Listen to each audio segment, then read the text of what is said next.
Fix कर जाए।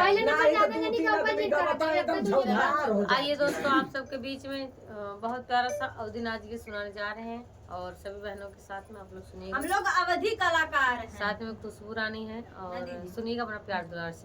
मंजू दीदी हम लोग अवधि कलाकार हैं। अवधि है, अवधि है, अवधि की जय हो। चलो शुरू करें।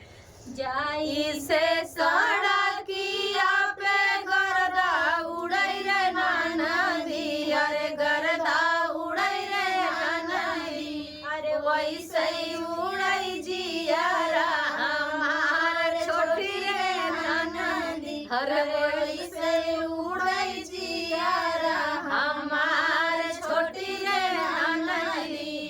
यही रे कसुरिया तोहर भैया के पवती ननदी, अरे भैया के पवती रे ननदी, अरे जौनपुर में देती बनवाई छोटी रे ननदी, अरे जौनपुर में देती बनवाई छोटी रे ननदी। कवना कसुरवा हमारा भैया के कहिए भाऊजी, अरे भैया जे कहिए भाऊजी, अरे जौनपुर में दे दू बनवाई छोटी रे ननदी, अरे जौनपुर में देबू बनवाई हमारी भाऊजी।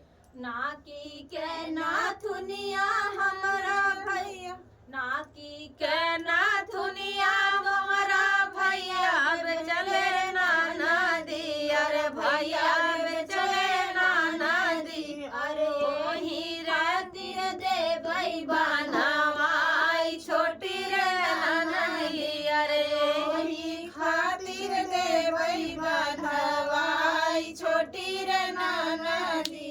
अरे हार गाले के हारौआ अपने बनखिया धरबो रे भाऊजी, बनखिया धरबो रे भाऊजी, अरे भैया के लेबै छोड़ावाई हमारी भाऊजी, अरे भाई कौन भिरना लेबै छोड़ावाई हमारी भाऊजी।